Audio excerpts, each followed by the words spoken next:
Ay tumayo at tayo pong ngayong umaga po tayo ay sasamba sa Panginoon. Atin po ihanda ang ating mga puso, ang ating mga isip upang purihin at sambahin siya. Tayo pong lahat ay tumayo.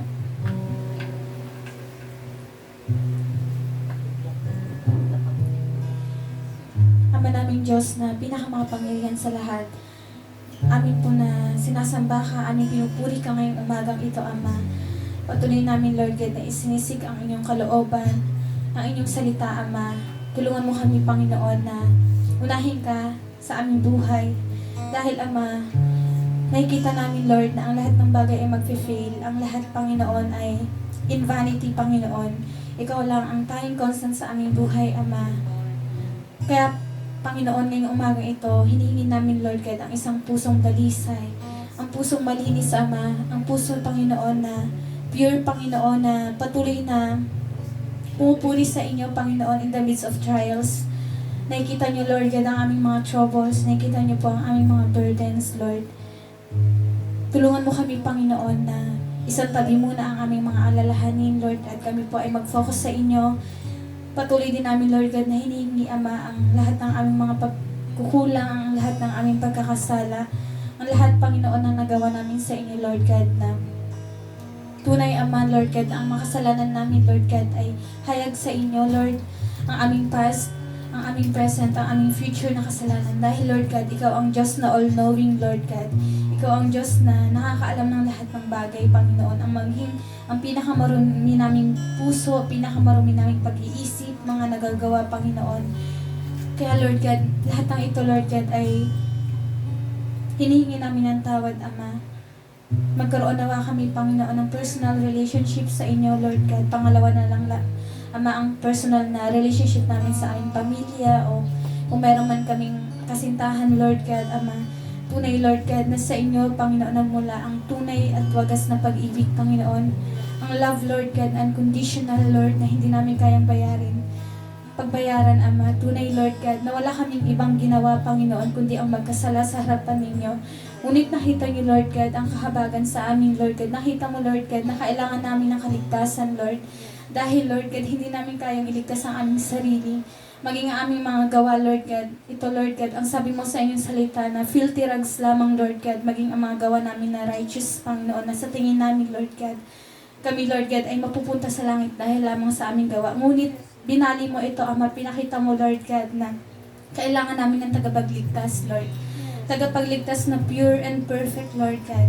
Ang lahat ng gawa namin, Lord God, ang lahat ng kabaitan namin, Lord God, ang lahat ng talino namin, Lord God, ang lahat ng ito, Lord God, ay hindi makapagliligtas sa amin. Ngunit sa pamamagitan lamang, Ama, ng inyong kaisa-isang anak na pinadala mo, nagkaroon siya, Ama, ng flesh.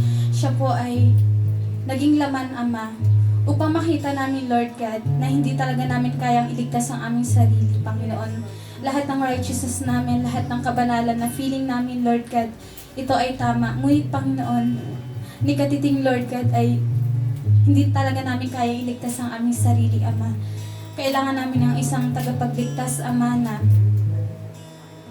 itubos ang kanyang sarili, na tutubos sa amin, Lord God, na mamamatay sa krus, Panginoon, upang ang lahat ng aming sakit, ang lahat ng aming kasalanan, maging mga kasalanan ng mga mahal namin sa buhay, mga ninuno namin, Lord God, ay kanyang tubusin, Ama. Tulungan mo kami, Lord God, na mamuhay, Ama. Tulungan mo kami, Lord God, na lumakad sa path na nais mo, Ama. Tulungan niyo po kami, Lord God, na mahalin ka ng buong puso, buong tapat at buong kaluluwa, Ama. At unahin ka sa aming mga buhay, Lord God. Maraming salamat, Ama, na pinakita niyo sa amin, Lord God, ang unconditional love na ito, Panginoon, na hindi namin kayang pagbayaran, Ama. Maraming salamat po, Panginoon, sa pag-intindi sa amin. Maraming salamat, Lord God, na tunay, Lord God, na nalaman mo aming mga puso, Panginoon. Hindi pa man namin ito sabihin ay nabasa niyo na, Ama. Kaya ngayong umagang ito, Panginoon, ang lahat ng mga kapatiran namin na wala rito o makikinig man sa Facebook Live, Panginoon, patuloy niyo silang dinggin ang kanilang mga personal prayers sa kanilang family, sa kanilang personal, Panginoon. Ang kagalingan sa aming physical, Panginoon. Mga kalusugan, Panginoon, na bigyan mo kami, Lord God, ng healthy, Panginoon, na pangangatawan, Panginoon, upang paglingkuran ka, upang magamit, Panginoon, sa inyong kingdom, Panginoon. Dahil Lord God, ang purpose namin sa buhay na ito ay hindi, Panginoon, upang kumain, upang magsaya lamang, Panginoon, upang sayangin namin, Lord, ang buhay na ito. Kundi pinakita niyo, Lord God, na sa mga kapatiran namin, Lord God, mga mahal namin sa buhay, Lord God, na pumanaw na, ang buhay namin, Lord God, ay parang singaw lang, Panginoon. Ginawa mo kami, Panginoon, for your glory, for your purpose, and for your kingdom, Panginoon. Kaya mula sa mga bata na naririto sila, Panginoon, sa mga kabataan, sa mga may edad, Panginoon, tulungan mo kami, Lord God, na ipagamit namin ang aming buhay, Panginoon, hindi para sa aming sarili, kundi para sa inyo lamang, Panginoon. At ihanda niyo po ang aming mga puso, ang aming mga isipan, Lord God, na magpuri sa inyo, magsamba sa inyo, Lord God. Ito po ang aming samot dalangin sa pangalan ni Jesus. Amen, amen, at amen.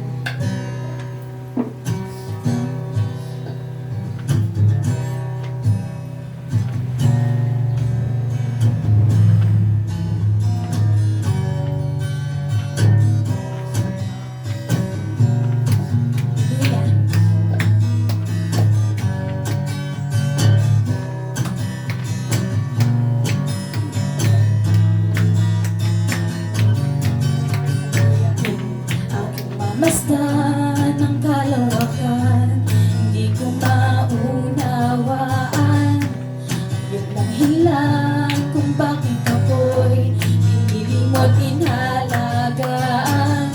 Di ko kayang isipin, hindi ko kayang sukatin ang pag-ibig mo, Jesus, na iyong binigay sa akin. Salamat, salamat, O Jesus, sa pag-ibig mo. Walang ibang nagmahal sa akin ng katulad mo. Salamat, salamat, O Jesus, sa pag-ibig mo. Ako'y magsasaya sa piling mo.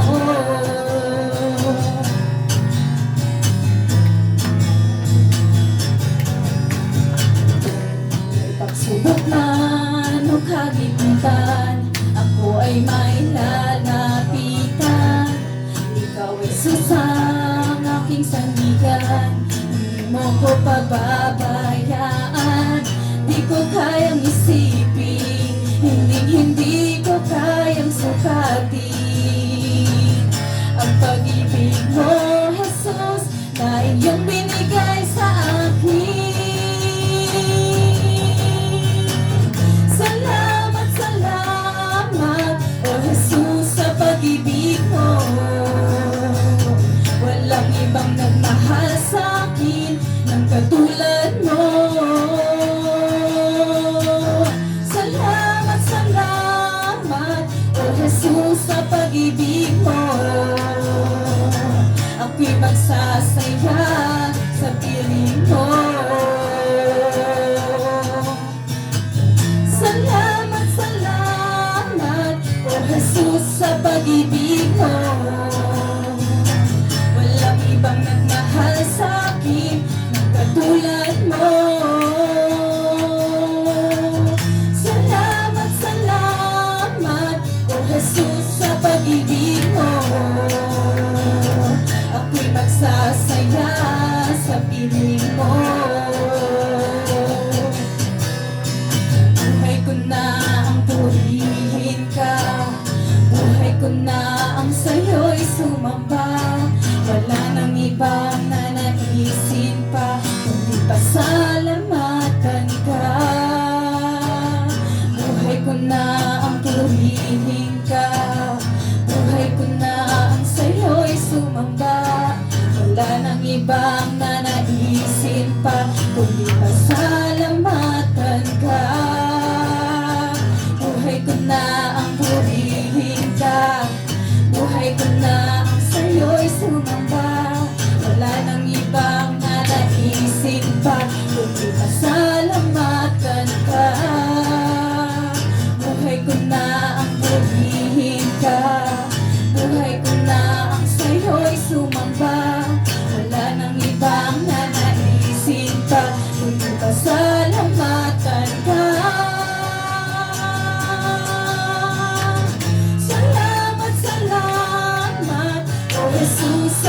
pag-ibig mo. Walang ibang nagmahal sa'kin ang katulad mo. Salamat, salamat, O Jesus, sa pag-ibig mo. Ako'y magsasaya sa piling mo. Salamat, salamat, O Jesus, sa pag-ibig mo. Walang ibang nagmahal sa'kin ang katulad mo. Salamat, salamat, O Jesus, sa pag-ibig mo. Ako'y magsasaya sa piling mo. Salamat, salamat. Salamat, salamat, O Jesus, sa pag-ibig mo. Walang ibang nagmahal sa'kin ang katulad mo. Salamat, salamat, O Jesus, sa pag-ibig mo. Ako'y magsasaya sa piling mo. Ako'y magsasaya sa piling mo. Ako'y magsasaya sa piling mo.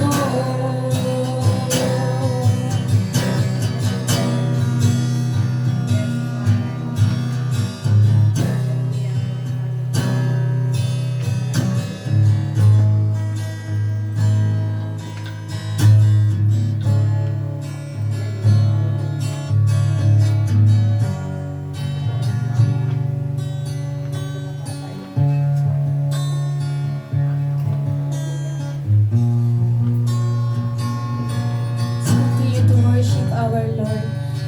Yes, Jesus, we glorify you, we honor you, Panginoon.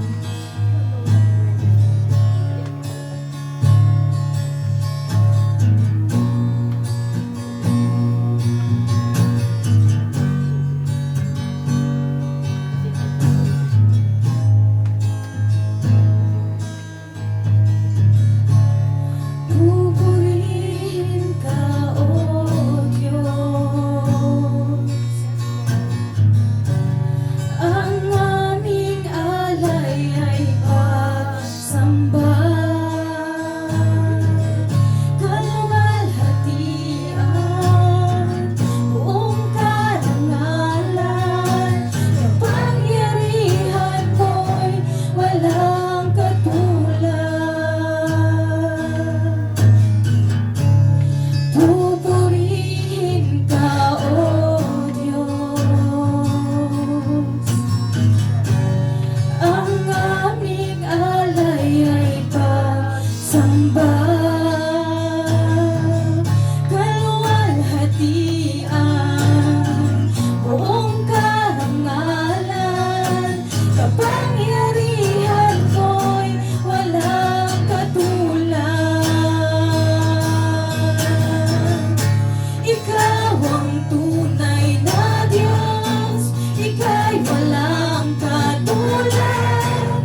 Panginoon, na Ikaw ang nag-iisa at tunay na Diyos, Ama, na nagpakita sa amin at pakilala sa amin sa pamamagitan ng inyong kaisa-isang anak, Ama. Marami, Panginoon, na Diyos-Diyosan, Ama. Marami po, Panginoon, na pwede naming sambahin, Panginoon. Ngunit maraming salamat, Ama, dahil ang anak mo, Lord God, ay bumaba, Panginoon, mula sa throne of grace, Ama, upang kami po ay angkinin niya, upang kami po ay mahalin niya, upang kami po ay tubusin niya, Ama. Maraming salamat po, Panginoon, sa pag-ibig na wagas, sa pag-ibig, Panginoon, na pure. Maraming salamat po, Panginoon, dahil pinakilala mo siya sa amin, Ama. Tunay po, Panginoon, na nahabag ka sa amin. Tunay, Lord God, na ang biyayang ito, Lord God, ay hindi namin kayang pagbayaran, Panginoon. Ngunit, Panginoon, minahal mo pa rin kami sa kabila, Panginoon, na hindi namin kayang ibigay, Panginoon. Pagbayaran, Panginoon, ang buhay, Panginoon. Maraming salamat po, Panginoon, sa dugong ito, Lord God, na banal, walang kasalanan, walang bahid, mali siya, Panginoon. Tunay po, Panginoon, na ito po ang siyang nagbigay, Panginoon, ng namamagitan sa amin, Lord God, upang makilala namin ang Diyos, Panginoon, na tunay, Ama. Panginoon, maraming salamat po, Panginoon, sa lahat-lahat ng ibinigay niyo sa amin, Lord God. Ang aming buhay, ang aming talino, ang aming talents, Panginoon. Maging, Panginoon, sa mga bagay, Lord God, na meron kami, Panginoon. Ito lamang ay dahil sa inyong biyaya, Lord God. Maraming salamat, Lord, sa mga nagdaang taon, Lord God, sa mga panahon, Lord God, na nakita namin, Lord God, na hindi niyo po kami pinabayaan, hindi niyo po kami iniwan, Ama. Sa lahat, Panginoon, ng mga trials, Panginoon, sa lahat, Panginoon, maging sa mga may karamdaman, Lord God. Tunay, Lord God, na nakita namin, Lord God, na Ikaw ang nagbibigay kagalingan, Panginoon. Ikaw po, Panginoon, nagbibigay ng peace sa amin, Lord God. Ikaw po, Panginoon, ang sumasagot sa lahat-lahat ng prayers namin, Lord God. Ngayong umaga, Lord God, nalalaman mo ang lahat-lahat, Ama, ang lahat ng ninanais ng puso namin, Lord God. Tulungan mo kami, Lord God, mag-obey sa inyong kalooban. Tulungan niyo po kami, Lord God, na mas makilala ka pa, Panginoon, in a deeper way, Lord God. At Panginoon, pumasok sa amin ng iyong Holy Spirit, Panginoon, sa iba't ibang paraan, Lord God. Ikaw po, Panginoon, tunay na nakakaalam ng aming buhay, Panginoon. Sa inyo po namin sinusuko ang lahat-lahat, Panginoon, mga trials namin, mga problems namin, ang aming buhay, ang aming future, ang aming present, Panginoon, dahil wala kaming ibang pwedeng gawin, Lord God, kundi, Panginoon, ang sumunod sa inyo, Lord God. At Panginoon, bitawan namin ang mga bagay, Lord God, na pumipigil sa amin, Lord God, ang mga deceptions, Panginoon, ang mga kasalanan pa, Panginoon. Tulungan mo kami, Lord God, na i-lay down sa inyo ang lahat-lahat, Ama, at kilalanin ka namin, Lord God, bilang ang aming personal Savior, Lord God. At Panginoon, ngayong umaga, patuloy niyo anoint si Pastor dyan, Panginoon. Buksan mo ang aming mga puso, buksan mo ang aming mga isip, Panginoon, at makilala namin at maunawaan namin ang inyong salita ngayong umagang ito. At sa mga kapatiran din namin, Lord God, na may mga karamdaman, Panginoon, patuloy, Lord God, na hipuin niyo sila mula sa kanilang ulo hanggang sa kanilang paa, Lord God. At sila rin, Panginoon, ay makapakinig through online, Ama. Lord God, lahat po, Panginoon, mga bata nandito ay pagpalain mo. Ibigay mo ang seed, Lord God, sa kanilang puso, Panginoon. Upang hanggang sa kanilang paglaki, Lord God, malaman nila, Lord God, na Ikaw, Panginoon, ang tunay naming purpose, Panginoon. Sa inyo, Lord God, nanggaling ang lahat ng bagay. Kami, Lord God, ay mawawala or mamamatay kami, Panginoon, someday. Ngunit, Panginoon, ang spirit namin ang pinakamahalaga, Ama. Kaya tulungan mo kami, Panginoon, na bigyan namin, Lord God, lagi ng time, Panginoon, na kausapin ka, time na magbasa ng Bible, time, Panginoon, na magkaroon kami ng deep communion with you, Panginoon, sa pamamagitan ng inyong salita, Ama. Tulungan mo kami, Lord God, sa lahat ng aming mga problems, sa lahat ng aming mga trials. Patuloy mo kami pagpalain, Lord God. At hiningi namin, Lord God, ang peace, Panginoon, ngayong umagang ito, Panginoon, hanggang sa aming pag-uwi, Panginoon. Patuloy mo kami pagpalain, Lord God. Mahigit sa mga bagay na inaasam namin, Lord God, sinabi niyo sa inyong salita sa Romans, Panginoon, na higit, Panginoon, na ibibigay niyo sa amin, Lord God, higit sa aming iniisip, Panginoon, mga pagpapalang espiritual, Ama. Kaya ngayong umagang ito, Lord God, wala kami ibang ninanais kundi, Lord God, ang patuloy niyo kami i-bless mo, Panginoon, patuloy mo kami, Panginoon, na magkaroon kami, Lord God, ng personal relationship sa inyo. Kaya pagpalaan niyo, Lord God, ang mga kapatiran namin na nandirito, naglaan ng kanilang oras, Panginoon, sa kabila ng kainitan ng panahon, Ama.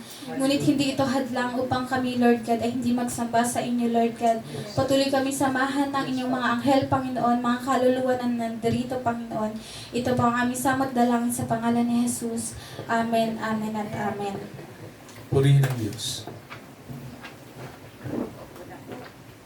Okay, magandang tanghali po sa ating lahat at kapiling natin ngayong araw yung mga kapatid po natin.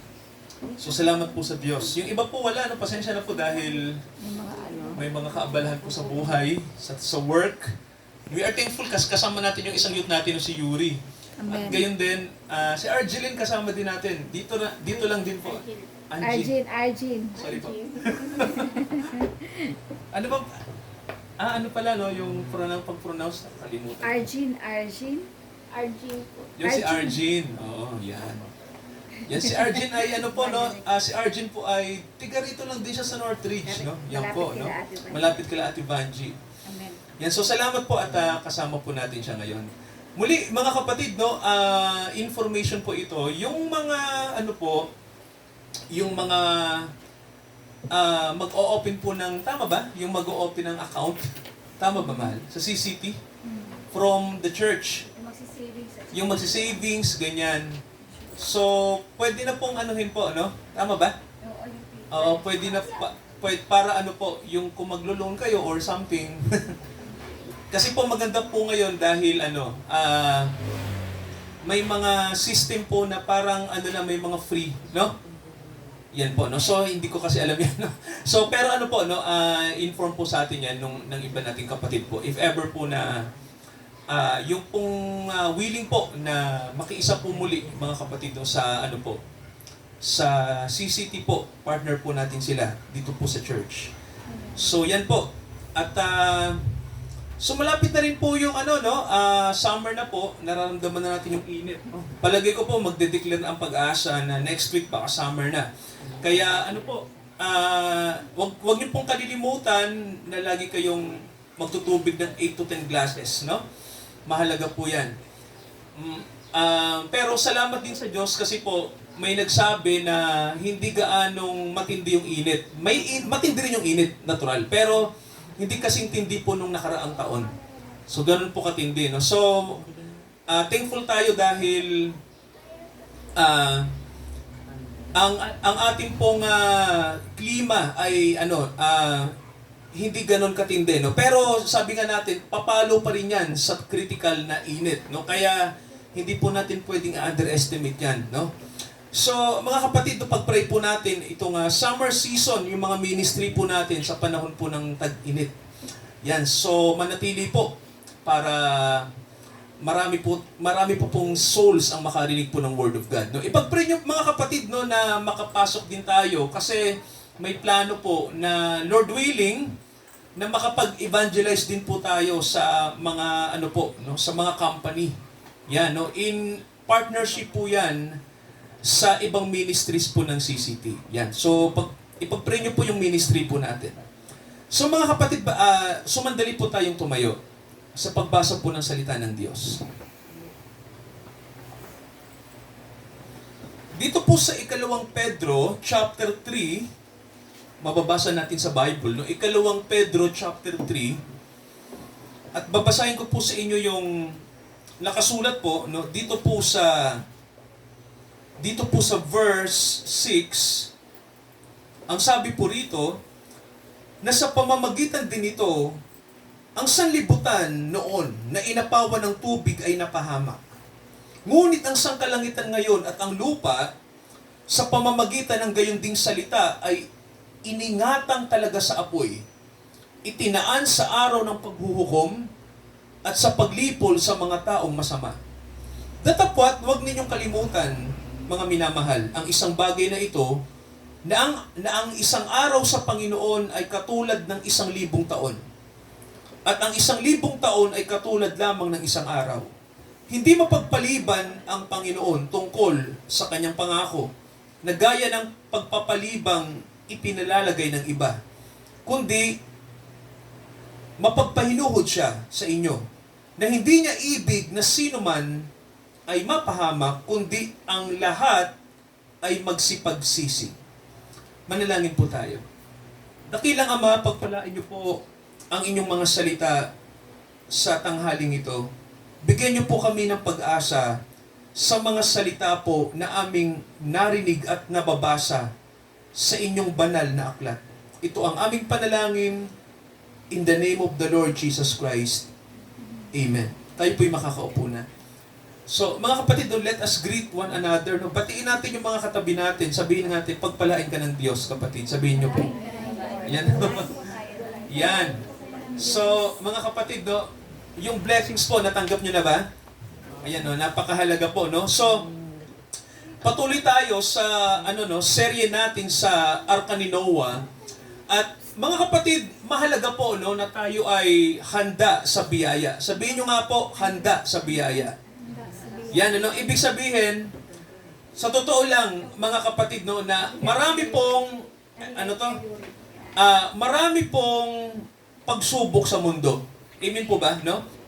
Nararanasan ng mga tao yan, no? Ibig sabihin po, kahit na sino po, dumadaan tayo sa mga bakubakong daan ng buhay. May panahon na parang hindi na natin kaya. May panahon na bibigay na tayo.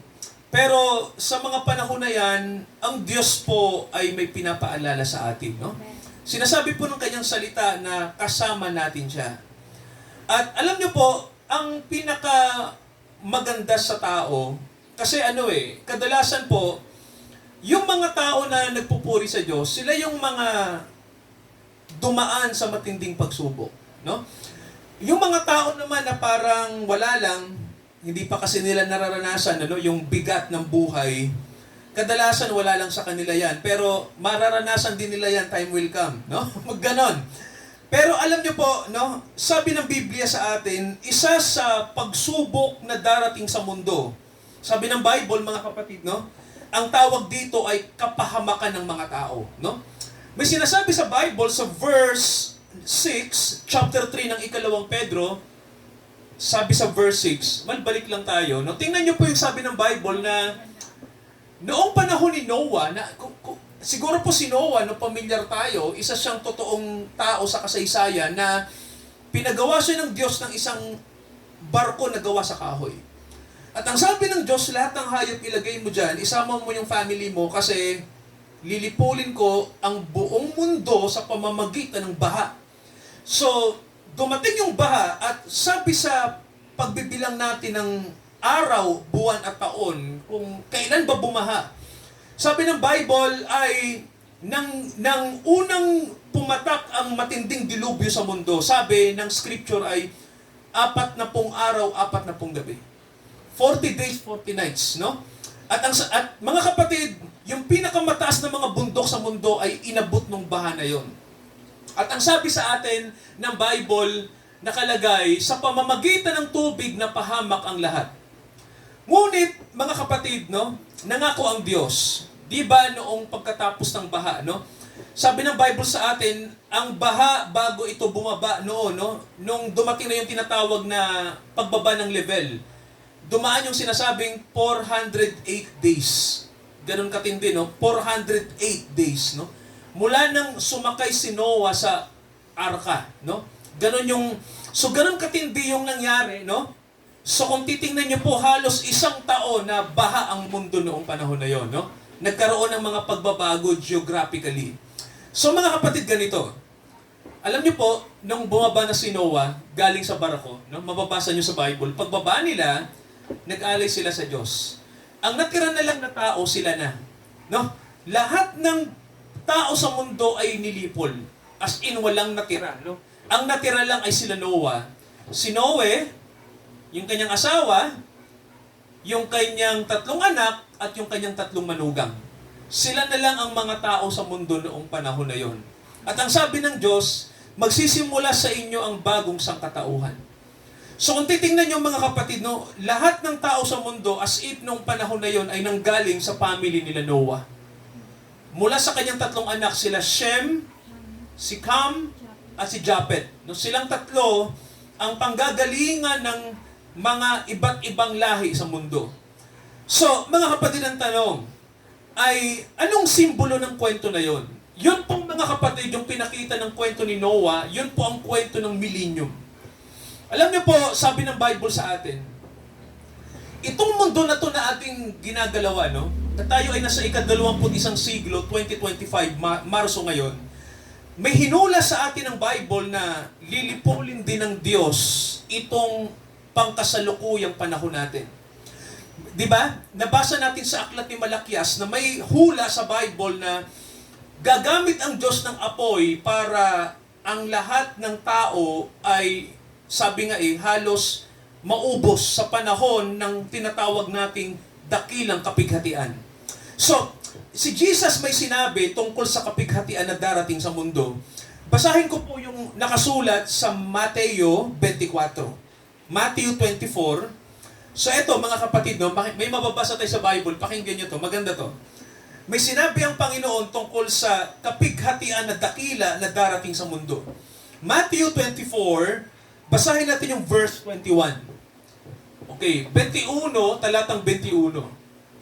So eto, may sinabi ang Panginoong Jesus sa atin, no? Sabi niya, tungkol sa kapighatian na to, sabi niya, kung magkagayoy, sabi niya, magkakaroon ng malaking kapighatian. Ano po bang kahulugan ng salitang kapighatian, mga kapatid? Ano po ba? Sa palagay niyo po, tribulation, no? So, naalala ko po yung word na yan, ginamit niya ni Jesus sa mga Christians, no? Ginamit niya yung salitang tribulation. No? Sabi niya, dito sa mundo, sabi ng Panginoon to, no, dito sa mundo, kayong aking mga alagad, makakaranas kayo ng kapighatian, sabi niya. Bigyan ko kayo ng idea sa kapighatian, no? Matindi to. Alam niyo po, si Jesus, nakaranas po ba siya ng kapighatian? Mga kapatid, ang Panginoon natin, yes, siya po ay itinakwil ng kanyang mga kababayan at siya'y pinatay. At alam niyo po, lahat ng kanyang mga alagad is the same. Nangyari din ang kamatayan nilang lahat, no? Naranasan nila ang kapighatian. Halimbawa si Pablo, isang kilalang alagad ng Panginoong Jesucristo. Alam niyo ba sabi sa kwento, no? Sabi sa history, si Pablo po ay pinugutan ng ulo ni Emperador Nero ng Roma. Siya po ay beheaded, no? Pinugutan ng ulo. So, naalala niyo po ba si Juan Bautista? Yung propeta na nagbaptize kay Jesus. Kilala niyo po ba si Juan Bautista, si John the Baptist? Alam niyo ba kung paano siya pinatay? Di ba, sabi sa Bible, mababasa natin, pinugutan din siya ng ulo. Siguro po, iisipin nyo, no, na bakit ganon? Bakit ang mga taong banal pinapatay? Wala ba kayong iniisip? Bakit kung sino pa yung mga taong mabuti na sumasa kanila ang Diyos, sila ay pinapatay? Alam niyo pong dahilan, makinig kayo mga kapatid.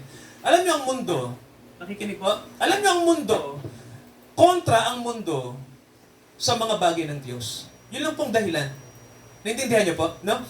Kaya parang hindi tayo fit, no? Kapag tayo ay may pananampalataya, bakit, halimbawa, siguro po ganito, no? Tanungin na lang natin, bakit kapag ang pananampalataya natin seryoso tayong sumusunod sa Diyos, bakit sa mga ganyang bagay, parang hindi tanggap ng kultura, hindi tanggap ng lipunan, no? May something na puwersa na pumipigil sa atin. Alam niyo kung bakit? Kasi mga kapatid, tandaan natin, ang mundong ito, tandaan niyo po ito punong-puno pa rin dito ng kasalanan. Naintindihan niyo po? No? Ang mundo natin mga kapatid, kahit tayo po, no? Even us, tayo ay nasa katawan pa rin ng makasalanan. Alam niyo po si Pablo, sinabi niya yan, no? Sa Romans chapter 7. Sabi niya na, sino kaya ang magliligtas sa akin sa katawang may kasalanan? So, ibig sabihin, mga kapatid, no? Itong mundo na ginagalawan natin ay kumukontra sa mga bagay ng Diyos. Kaya huwag kayong magtaka kung bakit ang mga taong banal tulad ng ating Panginoong Jesucristo ay pinatay. At ang mga tao po na sumusunod sa Diyos ay pinapatay. Hanggang ngayon, mga kapatid, no? So, siguro iniisip nyo, mahirap pala, pastor sumunod sa Diyos. Alam nyo po yung pagpatay, hindi lamang sa physical. Amen po ba? Parang ganito, halimbawa, meron tayong mga kapatid na halimbawa, may puso tayo na akayin natin yung mga mahal natin sa buhay. Tama ho ba? Sinasabi natin na kailangan nila ang Diyos, kailangan natin ang Panginoon. Sasabihin nila na wala akong pakialam sa Diyos mo. So, doon pa lang may pagpatay na. Alam niyo po kung ano, rejection. Di ba mga kapatid? No? So, mahirap. No? Mahirap ipakilala si Jesus. Kung sasabihin natin yung Jesus, ayon sa relihiyon, madaling makilala siya. Tama ho ba? Pero pag sinabi natin, relasyon kay Jesus ang mahalaga, hindi tinatanggap ng marami. Naintindihan niyo po, no? Kaya sabi ng Bible sa atin, mga kapatid, na hindi naman talaga tayo mapipighati kung ang mga tao po ay bukas sa salita ng Diyos. Alam niyo po si Jesus, naalala ko, no? Nang siya ay pumunta sa Jerusalem, ano yung kwento na naalala niyo po nang siya ay pumunta sa Jerusalem at nakasakay siya sa isang asno? Ano po yung ano niyo, nare-recall niyo doon sa istorya? Nang siya ay papunta na sa Jerusalem, paano siya sinalubong ng mga tao, mga kapatid? Di ba? May dala-dala silang mga palma ng, di ba? At anong sinasabi nila? Na Hosana, di ba? Dumarating ang Panginoong Jesucristo. Di ba mga kapatid, nahulaan ng Panginoon, sinabi niya, na habang siya naglalakad, nakasakay siya sa asno, sabi niya, kung alam mo lang, di ba siya, mayroon siyang prayer. Sabi niya, kung alam niyo lang, yung araw na ito, sabi niya, kung papaano kayo pagpapalain, kung tatanggapin niyo ang pagdating ng hari. Di ba? Pero ang sabi ng Panginoon ngayon, hindi niyo talaga alam kasi nakatakip ang inyong mga mata. No? Kayo'y nabulag. Ibig sabihin, mga kapatid, no, ang tao po, ipinakikita na ng Diyos ang way. Tama po ba? Para tayo ay i-blessed. Pagpalain tayo. Tayo ay maligtas mula sa kasalanan. Kaya lang hindi ito makita. No? Di ba sabi sa John 3:16 anong nakalagay? Gayon na lamang ang, ano po, pag-ibig ng Diyos sa sanlibutan. Kaya anong sabi ng Bible? Ibinigay ng Diyos ang kanyang buktong na anak. So, si Jesus nung dumating, ano ang kailangan gawin? Di ba ang sabi, pinadala niya ang kanyang buktong na anak upang ang sino mang, ano po, sumampalataya sa kanya ay hindi mapahamak. So, kung titingnan niyo po, nakalagay sa Bible, no, na may kapahamakan ba na darating kung hindi tatanggapin si Jesus? Yes, mga kapatid, no? Ito yung tinatawag na kapighatian. Ito na yun, ano? So, may dalawang klaseng kapighatian. Kapighatian, dahil sumusunod tayo sa Diyos, maganda yon. Tama ko ba? May mga tao pong nasa tribulation, alam niyo kung bakit?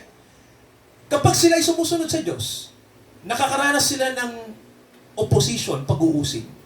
Totoo po yun. Pero, ito yung pero. Pero may tribulation na hindi sa Diyos. No? Kundi, itong tribulation na to, dadanasin ng mga tao kasi hindi sila, ano po? Hindi sila sumampalataya kanino? Kaysa Panginoong Jesucristo, no? Kaya mga kapatid, kung iisipin niyo po, no? Ang ibig sabihin ng tribulation ay trial, no? Suffering. Alam niyo po, no? Hindi lang siya talaga suffering, kundi great suffering. No? Hindi lang siya pagdurusa, kundi dakilang pagdurusa. So, bakit dadaan ang mundo sa pagdurusa na to?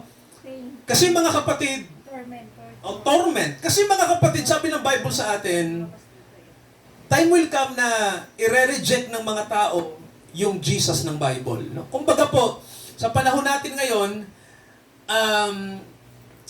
mas pinahahalagahan ng tao yung kanilang pananaw kaysa sa tumanggap ng instruction, no? Galing sa Bible. Alam niyo po ba na nasa mga huling araw tayo? We are living in the end of time. At maraming tao hindi yun alam. Kasi ang tingin nila, tapos na yung pandemic, okay na uli ang mundo. Wala namang gera, pastor. Pero ang sabi ng Bible, kung kailan ang kapayapaan ay nasa mundo. Tama po ba? Kung kailan may peace, biglang darating ang ano pong sabi? Biglang pagwasak. So mga kapatid, yan yung nakakatakot. No? Kapag ang mundo natin ay nasa isang kapayapaan na tingin natin okay na. Parang ano po yan eh. Di ba ang bagyo bago dumating? Ano po yung dagat? Sino rito nakatira sa tabing dagat? Naranasan niyo na po ba yun? Nang may bagyo, bago bumagyo ang dagat still hindi magulo. Ang alon niya okay na okay. Diba? Pero habang paparating yung bagyo, ano yung nangyayari sa alon, mga kapatid? Yung alon, palaki ng palaki, no? Hanggang sa dumating na yung dilubyo. Ngayon nangyari sa Tacloban. Ganun na gano'n, no? So, mga kapatid, alam niyo po, sabi sa atin ng Bible, maghanda kayo. Amen po ba? Be prepared. So, sa paanong paraan tayo humanda? Balikan natin yung sinasabi ng Bible sa Peter. Sige, basahin uli natin. Ano bang dapat gawin para tayo ay maging handa bago dumating ang araw ng kapighatian? So, basahin natin yung Pedro uli, mga kapatid, no? Okay, yung chapter 3 ng ikalawang Pedro. Okay. So, verse 9, ano pong sabi? Okay, tingnan natin. So, sabi rito, ang Panginoon sa kanyang sinabi ay hindi siya mapagpaliban, kundi gagawin niya yung kanyang sinabi. Naniniwala po ba tayo sa pagbabalik ni Jesus? Okay. So, sabi ng Bible, mga kapatid kasi, di ba, ito yung senaryo. Bago yung kapighatian na darating sa mundo, isasalba ng Panginoon ang kanyang mga anak. Amen po ba? Darating si Jesus at kanyang isasalba ang kanyang mga anak. Yan yung nangyari kay Enoch. No, sa Bible po, may isang karakter na si Enoch, bago dumating ang panahon ni Noah, ay kinuha siya ng Diyos. Sabi ng Bible sa Genesis, kinuha siya ng Diyos. So, ganun din ang mangyayari, mga kapatid, no, sa kanyang mga anak. So, sa atin po, no, kung tayo po'y totoong mga anak ng Diyos, ang sabi, nakalagay, ang Panginoon hindi siya mapagpaliban sa kanyang pangako, gaya ng iniisip ng mga tao, kundi ang anong sabi niya? Siya'y nagpapahinuhod sa inyo. Ibig sabihin po, nagbibigay ng panahon ang Diyos sa atin. Tama po ba? Para makapagbalik loob. So, yan mga kapatid, hindi dapat sayangin. Sabihin nyo nga po, time is gold. Isa pa po, time is gold. Okay, may tanong ako. Halimbawa po, may target kayo na sa edad nyo na 40, halimbawa, pagdating nyo ng 50, ay okay na kayo. Pero what if mga kapatid, hindi ka nakaabot ng 40 to 50? Tama po ba? What if isang araw, tumawid ka ng Star Mall at may dumating na truck na sagasaan ka? Tama ho ba? Ang ibig sabihin po nun, ganito, ang araw at oras ng buhay natin ay hindi natin hawak. Amen po ba? So, ang gusto ng Diyos, habang tayo ay nasa mundo at may panahon pa tayo, ang sabi niya, hindi niya ibig na ang sino man ay mapahama, kundi nais ng Diyos, ang lahat ay magbalik loob sa Kanya. Amen po ba? Gusto ng Diyos tayong lahat ay magsisi. Tama po ba, mga kapatid, no? So may panahon na ibinigay ang Diyos sa atin. Kaya lang, bawat isa sa atin ay may tinatawag na due, may schedule tayo, no? Kung kailan tayo kukunin ng Diyos. Pero bago niya tayo kunin, ang gusto ng Diyos, yung panahon na nasa atin ay huwag nating sayangin. Parang ganito po yan. Halimbawa, ganito po, Sunday ngayon. Tama ho ba? Alam niyo po, maganda yung ginawa niyo. Mga kapatid, alam niyo kung ano? Na nandito tayo sa church, nagsisimba. Bakit? Kasi mga kapatid, di ba, may panahon tayo sa Diyos. Amen po ba? Para matuto ng kanyang salita, makapag-pray tayo, at para maging malinaw sa atin ang kanyang sinasabi. Para paglabas uli natin sa mundo, huwag tayong maliligaw. Kasi mga kapatid, tandaan nyo po, pag nasa eskwelahan na tayo, di ba naranasan nyo po yon? Di ba? Nasa mundo na tayo, pagbalik natin uli, gano'n na uli, di ba? So, maraming kasalanan sa paligid. Kahit tayo po ay nadadala. Kaya ang sabi sa atin, ang panahon ay huwag nating sayangin. Amen ba mga kapatid, no? Gugulin natin ito sa pagsisisi, sa pagbabalik sa Diyos. Alam niyo po, hindi natin hawak ang oras. No? Pag dumating na yung pagtawag ng Diyos, wala tayong magagawa. Yun po yun, ano? Kaya, alam niyo po, matatalino tayo kapag ginagamit natin ang oras ng may tinatawag na kahalagahan, no? Pinahahalagahan natin. Alam niyo po, mapalad tayo. Sabihin nga natin, mga kapatid, sabihin niyo sa katabi niyo, mapalad ka, kapatid. Sabihin mo, mapalad ka, blessed ka, no? Kasi, nandito ka, at napapakinggan natin ang sinasabi ng Diyos, no? Kasi, sabi sa atin, ang Diyos ay tinitiis niya yung panahon para magbalik ang tao. Alam niyo po, naalala ko po, no, yung mayroon akong kabataan noon na nalungkot ako kasi hindi siya umabot ng, ano to? Hindi ko alam kung umabot ba siya ng 40. Parang ang nangyari po, sa motor sila, kasama yung kanyang asawa. Hindi na po ako nagpapastor sa Nueva Ecija noon. Sa Nueva Ecija nangyari, no? Mabilis yung motor, parang galing sila sa party, parang ganun eh. So mabilis yung motor tapos may kasalubong ding motor. So alam niyo po yon, yung head-to-head collision. So mga kapatid, in an instant, no, na nalulungkot nga ako no, pag naalala ko, no, patay silang mag-asawa. Talagang ano, no, parang gano'n yan. Baka hinabol pa sa ospital pero patay silang dalawa. Patay din yung bumangga sa kanila. Gano'n na gano'n, no? So kung titingnan yung mga kapatid, no, yun yung sinasabi natin na yun yung appointment, no? Yung may nakalagay sa Bible, no, na ang kamatayan ay ina-appoint sa tao. Napasahin nga natin yung Hebrews. Let us read, mga kapatid, no? Mahal ano yun, mahal? Yung nakasulat sa Hebrews, no, yung okay, basahin natin yung chapter 9 ng Hebrews verse 27. Okay, ano to? Tingnan natin to. Hebrews 9:27. So, ang sabi rito, kung paanong itinakda sa mga tao. Nakita niyo po? No? So, alam niyo po ang kamatayan, naka-schedule. No? Tinatakda yan ng, sino po nagtatakda? Ang Diyos po. No? So, pagkatapos po ng kasunod, pag ang tao ay dumaan na sa kamatayan, ano na pong kasunod? Pagkatapos nito ay ang paghuhukom. Doon ka nahaharap sa hukuman ng Diyos. Kaya alam niyo po ito, pag humarap ka na sa hukuman ng Diyos, anong sasabihin natin sa Diyos pag nakaharap na tayo? Lord, papasukin niyo ko sa langit. Mahal ko kayo. No? Pero sabi nga natin, alam ng Diyos, kilala niya kung sino tayo. Amen po ba? No? Alam niya yung puso natin. At bigyan ko kayo ng idea, no, na sa panahon ni Noah, hindi nakikinig ang mga tao. Hindi sila nakikinig. No? Alam niyo yung sinasabi nila kay Noah na nangangaral, di ba? Sabi ng Bible sa atin, basahin natin yung Pedro uli. Tinan ko lang mga kapatid, no? Okay, yung nakasulat sa Pedro, okay, para alam natin to. So, ikalawang Pedro, okay, chapter 2, okay, ikalawang Pedro chapter 2, okay, verse 4. Okay, chapter 2, verse 4. No? Ito medyo misteryosong talata, mga kapatid. No? Samahan niyo po ako dito. Sabi rito, kung ang Diyos hindi nagpatawad sa mga anghel. Okay? Alam niyo po ba yung mga anghel? Di ba? Hindi sila nagpatawad sa mga anghel nang magkasala ang mga yaon. Kundi anong sabi? Sila'y itinapon saan? Itinapon sila sa impyerno at ikinulong sila, sabi ng Bible, no? Sa mga hukay ng kadiliman, yung tinatawag nating abyss. Mayroong sinasabing pinakamalalim na realm, no? Na parang walang bottomless pit ang tawag, no? Parang walang katapusan yung lalim, no? Doon itinapon ang mga anghel at sila'y in-schedule ng Diyos sa paghuhukom. So kung titingnan yung mga kapatid, no, sabi rito ng Bible, hindi sila pinatawad ng Diyos. Nung panahon ni Noah yan, no? Alam niyo po, nung panahon kasi ni Noah, ito ang problema. Ang mga tao, may paniniwala sila sa mga anghel. No? Naniniwala sila sa mga tinatawag nating mga spiritual na being. Naniniwala rin sila sa mga teachings na galing din sa mga anghel. Pero may tanong ako, mga kapatid, no?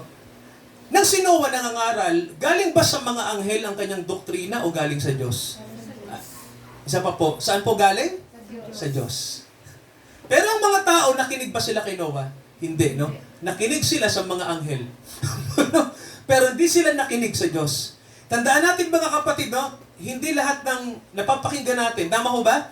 Hindi lahat ng teaching, hindi lahat ng sermon, hindi lahat ng mensahe na relihiyoso ay galing sa Diyos. No? Alam niyo po ang galing sa Diyos kung anong doktrina? Mga kapatid, ito pakinggan niyo to, no? Kasi crucial to sa panahon natin. Makikinig lang tayo sa mensahe na galing sa Diyos kung yung ating naririnig po ay tungkol sa mabuting balita ng kaligtasan galing sa biyaya. So bigyan ko kayo ng idea dito, no, para bago tayo magtapos. Ano ulit, Pastor, pakiulit ang haba ng sinabi mo. Ito po, no, basahin ko po sa inyo yung nakasulat sa Aklat ng Mga Gawa, chapter 20. So, ito yung mensahe para sa atin sa panahon na to, no? Na dapat nating pakinggan. Ito yung dapat nating pakinggan. Okay, Gawa, chapter 20. Okay, basahin natin yung verse. Okay, mga kapatid, no? Basahin natin yung verse 24. Okay, ito po, no? Hanggang dito muna tayo. pagpatuloy natin next week po yung ating pag-aaral. So sabi rito ni Pablo, ito si Pablo kasi mensahero siya ng Diyos. Amen po ba? Si Pablo po ang hinirang ng Diyos na mangaral para sa atin, no? Sabi rito ng Bible, "Datapat hindi ko minamahal ang aking buhay," sabi ni Pablo, "na para bang mahalaga sa akin." Si Pablo po ba nag-sacrifice? Tama, no? Sino po po nag-sacrifice para iligtas tayo mula sa kasalanan? Inalin niya ang buhay niya. Sino po? Ang Panginoong Jesucristo. Sabi ni Pablo, "Ang buhay ko hindi ko minahal. Maganap ko lamang ang aking katungkulan." Maganda po ba yung sinabi ni Pablo, no? So, ganun mga kapatid.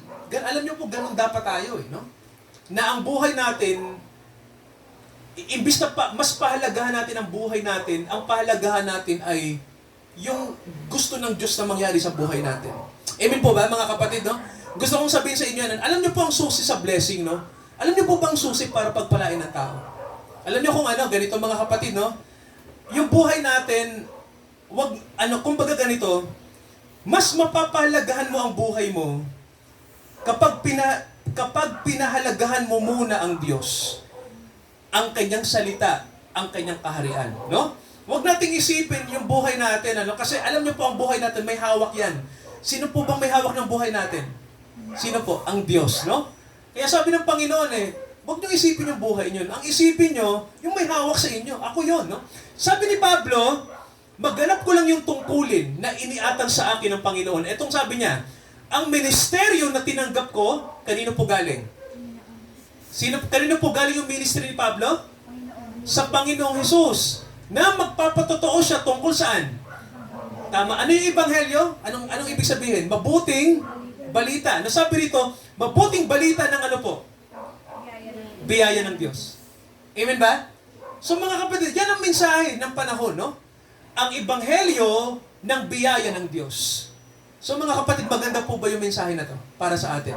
Yes, no? Kasi mga kapatid, pag sinabi nating biyaya, ano po bang pag sinabing biyaya? Kaloob galing tama. Regalo galing kanino? Galing sa Diyos. Pinaghirapan ba natin?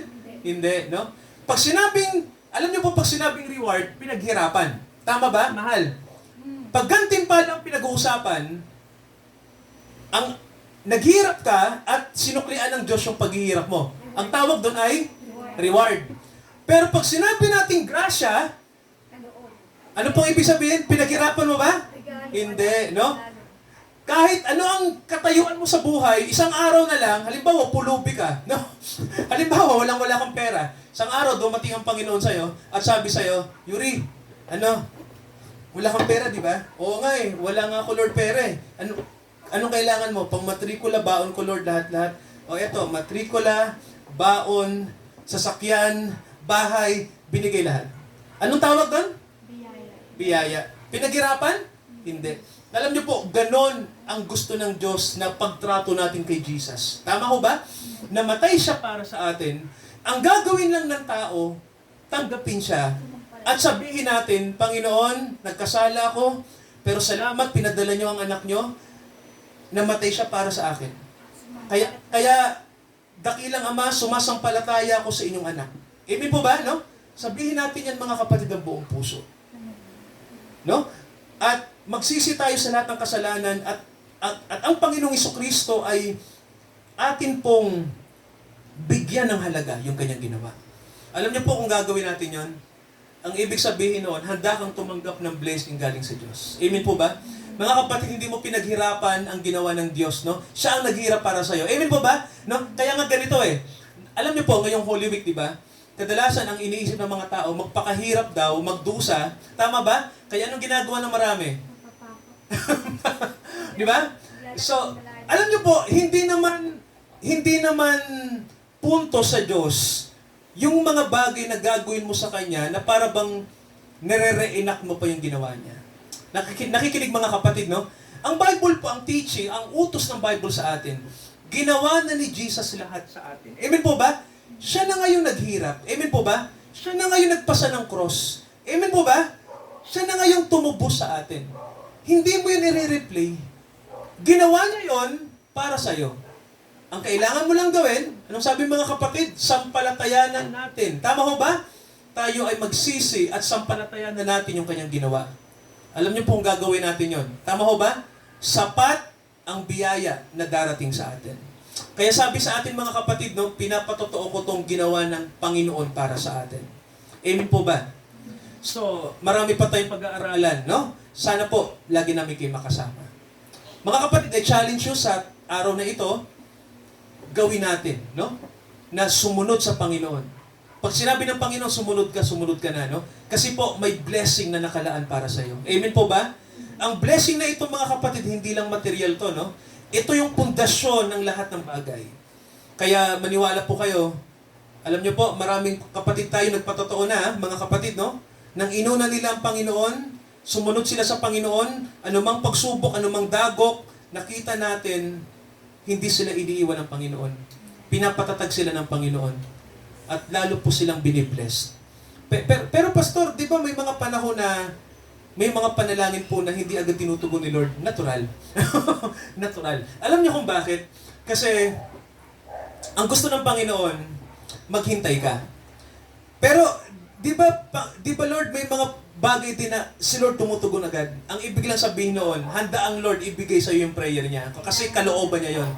Pero Lord, di ba may mga prayer naman na parang wala namang kasagutan. Kasi, sasabihin ni Lord sa atin, kasi nga, makakasama sa iyo kung ibibigay ko. Kaya hindi ko binibigay. No? Baka kasama. So mga kapatid, no, ang kailangan lang ng Panginoon sa atin ay pagkatiwalaan natin siya. Amen po ba? At mga kapatid, ang sabi sa atin, biyaya ng Diyos ay sa atin. Mag-pray tayo. Pray tayo. Praise God. Hallelujah. Ama, pagpalain niyo po ang mga kapatid po namin. Pagpalain niyo po, nandito po sila.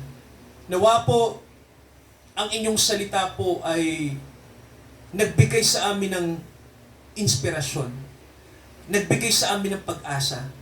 Ama, ibigay niyo po sa amin ang bukas na puso upang kami po ay magkaroon ng kapanatagan. Sapagkat dito sa mundo, Ama, nararanasan ng mga tao, kahit kami, ang mga iba't ibang suliranin. Mabibigat na bagay. At ang tanging pag-asa lamang namin ay ang inyong anak nang ipadala nyo. Kaya nawa, Ama, ibigay namin ang buong pagtitiwala namin. At maraming bagay, Ama, na hindi pa namin alam pagdating sa pananampalataya. Pero kung kami ay mag-i-step sa pananampalataya, may sinabi po kayo, malalaman namin ang mga bagay na espiritual. Palalakasin nyo kami. Nandito po ang mga kapatid namin sa Northridge, dito po sa Kaipian, at sa iba't ibang lugar. Father, i-bless nyo sila, gabayan nyo sila. Nagpapasalamat po kami na ang inyong mga anak po ay dinala nyo rito para ang mabuting balita po ay ma-refresh sa kanilang puso't isip. Kaming lahat na nandito ngayon. Noong panahon ni Noah, ay panahon din po namin.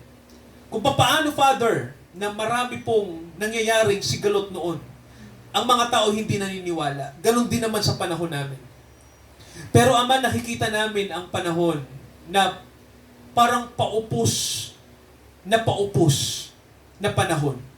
Hindi na po papunta ang panahon sa tinatawag na glorious. Pero sa mga anak nyo, hindi lang glorious ang aming destination, kundi dakilang Ama, ito ay supreme glorious. Pinakamataas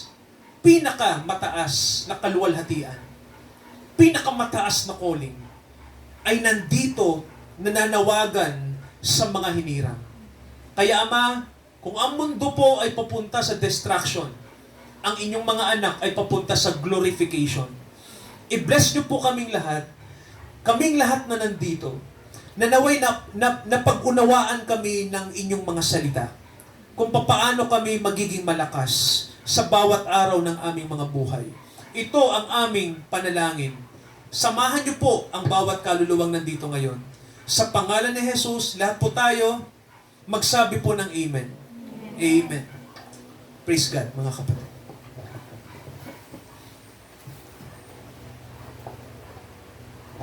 sa pagkakaloob po natin, mga kapatid, no, nakasulat po sa mga gawa, sa chapter 20 rin po, na ang sabi po rito ni Apostol Pablo, verse 35, nagbigay ako ng halimbawa sa inyo sa lahat ng mga bagay, na sa ganitong pagpapagal ay dapat kayong magsisaklolo sa mahihina, at alalahanin ang mga salita ng Panginoong Hesus, na siya rin ang may sabi, mapalad ang magbigay kaysa sa tumanggap.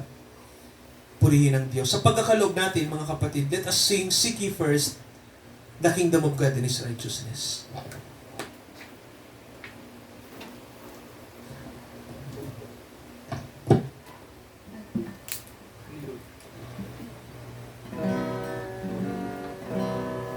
Hindi po natin. Ye first the kingdom of God and His righteousness, and all these things shall be added unto you. Hallelujah,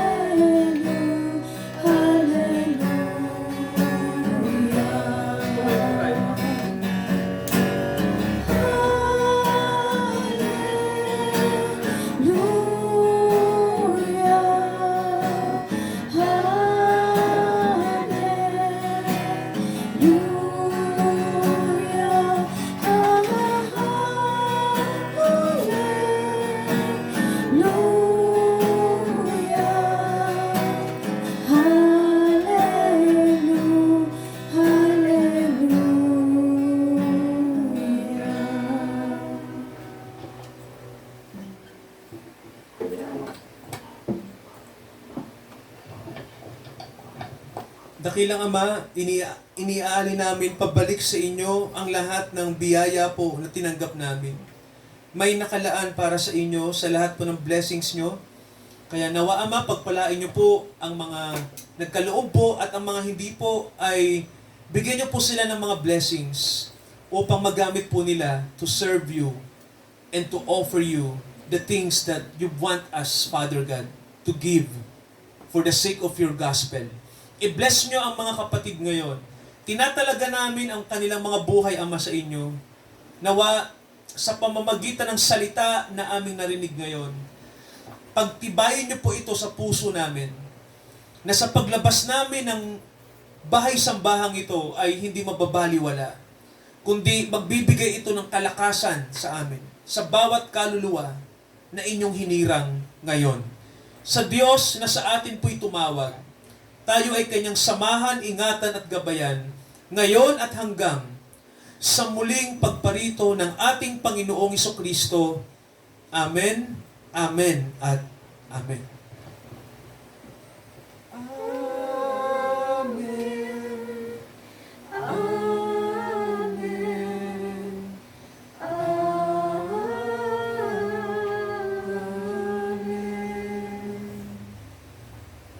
God bless po. Batiin natin yung mga katabi natin. God bless you. Sabihin po natin, God bless. God bless everyone po.